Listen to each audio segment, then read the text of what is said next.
السلام علیکم، میرا نام مقبول احمد ہے اور آپ لوگ یوٹیوب چینل دیکھ رہے ہیں۔ پہلی جنگ عظیم کے بعد سلطنت عثمانیہ کا اختتام ہو گیا تھا، جو تقریباً 600 سال تک مسلمانوں کا مرکز رہی۔ اس کی بنیاد ارطغرل نامی شخص نے رکھی تھی، جس کا تعلق ایک خانہ بدوش قائی قبیلے سے تھا۔ وہ لوگ سچے مسلمان اور بہادر جنگجو تھے۔ ارطغرل کی موت کے بعد اس کے بیٹے عثمان نے باقاعدہ سلطنت قائم کی اور خلافت شروع ہو گئی تھی۔ پہلی جنگ عظیم کے اختتام تک دنیا کے بیشتر علاقے سلطنت عثمانیہ کا حصہ تھے، جی ہاں، جن میں عراق، شام، اردن، فلسطین، بلغاریہ، یونان اور مصر وغیرہ بھی شامل تھے۔ مگر پہلی جنگ عظیم کے بعد عثمانیہ خاندان کو شکست ہو گئی تھی اور برطانیہ نے اپنے اتحادیوں کے ساتھ مل کر ترکی کے ساتھ ایک معاہدہ کر لیا تھا، جس کا نام معاہدہ لوزان ہے۔ یہ معاہدہ 1923 میں کیا گیا تھا، جس کی میعاد 100 سال تھی۔ اس معاہدے میں ترکی پر بہت سی پابندیاں لگائی گئی تھی۔ ایک تو یہ کہ خلافت ختم کر دی گئی تھی، اور دوسرا یہ کہ اسے وہ سیکولر بنا دیا گیا تھا۔ اس کے علاوہ ان پر پابندی لگا دی گئی تھی کہ وہ ترکی سے تیل بھی نہیں نکال سکتے تھے۔ اس کے ساتھ ساتھ ترکی کی سب سے اہم بندرگاہ باسفورس کو انٹرنیشنل سمندر بھی قرار دے دیا گیا تھا۔ اس کا مطلب یہ تھا کہ یہاں سے جو مرضی سفر کرے، ترکی اس پر ٹیکس نہیں لے سکتا تھا، جبکہ نہر سوئز کے بعد تجارت کے لیے یہ سب سے اہم راستہ ہے۔ اگر ترکی اس پر ٹیکس لینا شروع کر دے تو ان کی سوچ سے بھی زیادہ پیسہ ان کے لیے وہ اکٹھا ہوگا۔ بہرحال پوری دنیا جانتی ہے کہ یہ معاہدہ 100 سال کا ہے، اس لیے 2023 میں اس کا وہ اختتام ہونے جا رہا ہے۔ اس کے بعد نہ صرف اسلامک ورلڈ میں بلکہ پوری دنیا میں ایک نئی ہلچل پیدا ہو جائے گی۔ ترکی معاہدے کے ختم ہونے کے فوراً بعد وہاں سے تیل نکالے گا اور اسے پوری دنیا میں بیچے گا اور خود کفیل ہونے کی پوری کوشش کرے گا۔ اس کے علاوہ وہ باسفورس کی بندرگاہ پر بھی ٹیکس نافذ کر دے گا، جس سے ان کی معیشت بہت مضبوط ہو جائے گی، جس کی حالت پہلے ہی کافی بہتر ہے۔ ان سب کے علاوہ سب سے اہم مسئلہ جس پر پوری دنیا نظر رکھے ہوئے ہے وہ یہ ہے کہ حجاز مقدس کا معاملہ۔ ترکی بطور ریاست حجاز مقدس کی میزبانی واپس لینا چاہتی ہے، اور یہ ان کی عوام کی وہ دلی خواہش بھی ہے۔ لیکن یہ سب اتنا آسان نہیں ہے، مگر ترکی کے لیے ناممکن بھی نہیں ہے۔ اس کی تیاری ترکی نے بہت عرصہ پہلے سے ہی شروع کر دی تھی۔ ارطغرل غازی ڈرامہ ہے، وہ بھی اسی کی ایک کڑی ہے۔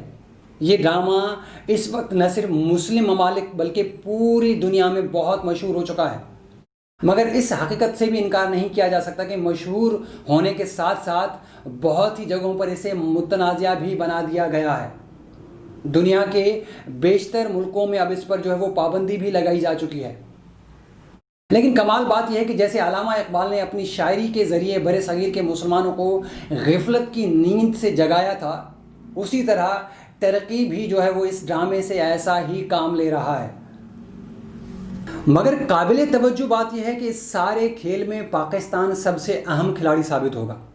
اس وقت سعودیہ کا سب سے بڑا حمایتی امریکہ ہے، لیکن امریکہ کی یہ تاریخ رہی ہے کہ وہ ہمیشہ صرف اور صرف اپنا ہی مفاد دیکھتا ہے، اور سعودیہ میں امریکہ کا مفاد صرف اور صرف تیل ہے۔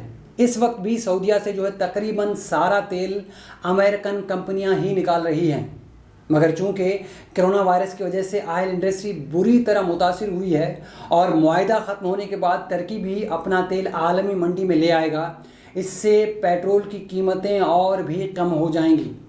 نتیجہ یہ نکلے گا کہ امریکہ کا مفاد ختم ہو جائے گا اور وہ سعودیہ کی طرف سے پیچھے ہٹنے لگے گا۔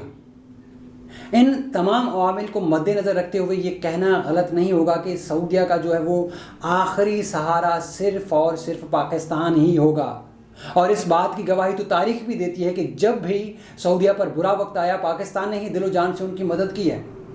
شدت پسندوں کے قبضے سے خانہ کعبہ کو خالی کروانا اس بات کی سب سے اہم اور سب سے بڑی مثال ہے۔ اسی طرح سارے مسلمان ملکوں کی فوج کی سربراہی بھی اس وقت پاکستانی ریٹائرڈ جنرل راحل شریف ہی کر رہے ہیں۔ اور اگر دوسری طرف دیکھا جائے تو ترکی سے بھی پاکستان کے برادرانہ اور دوستانہ تعلقات ہیں۔ ان تعلقات میں پاکستان کے موجودہ وزیر اعظم عمران خان پہلے سے کئی گنا زیادہ وہ بہتری لا چکے ہیں، اور یہ تعلقات اب مزید بہتری کی طرف گامزن بھی ہیں۔ تاہم اب اس پورے کھیل میں فیصلہ پاکستان کو کرنا ہے کہ ٹرکی کا ساتھ دینا ہے یا پھر سعودیہ کا۔ پاکستان کی اس سمت کا تعین 2023 میں ہونے والے انتخابات ہی کریں گے، کیونکہ ان انتخابات کے بعد نئی حکومت بنے گی، اور سیاسی ماہرین کے مطابق 2023 میں وسیع امکان ہے کہ نون لیگ یا پی ٹی آئی کی حکومت ہی بنے گی۔ ان تمام معاملات کو مد نظر رکھتے ہوئے دونوں ممالک سعودی عرب اور ٹرکی اپنی بھرپور کوشش کر رہے ہیں کہ وہ پاکستان کی حمایت حاصل کر لیں، کیونکہ پاکستان مسلم ورلڈ میں واحد ایٹمی قوت ہے اور دنیا کی بہترین فوج بھی رکھتا ہے۔ اسی لیے دونوں ممالک کو اس بات کا مکمل ادراک ہے کہ پاکستان وہ جس کی طرف ہوگا اس کا پلڑا بھاری ہوگا، اور ہمارے لیے بھی یہ بہت ہی ضروری ہے کہ ہم بھی سوچ سمجھ کر فیصلہ کریں کہ ہمیں کس کا ساتھ دینا چاہیے۔ اور مجھے جہاں تک کہ لگتا ہے کہ ہماری عوام صرف اور صرف اس کا ساتھ دے گی جو کشمیر کے معاملے پر پاکستان کی حمایت کرے گا اور فلسطین پر فلسطینیوں کے حقوق اور بیت المقدس کی آزادی کی بات کرے گا۔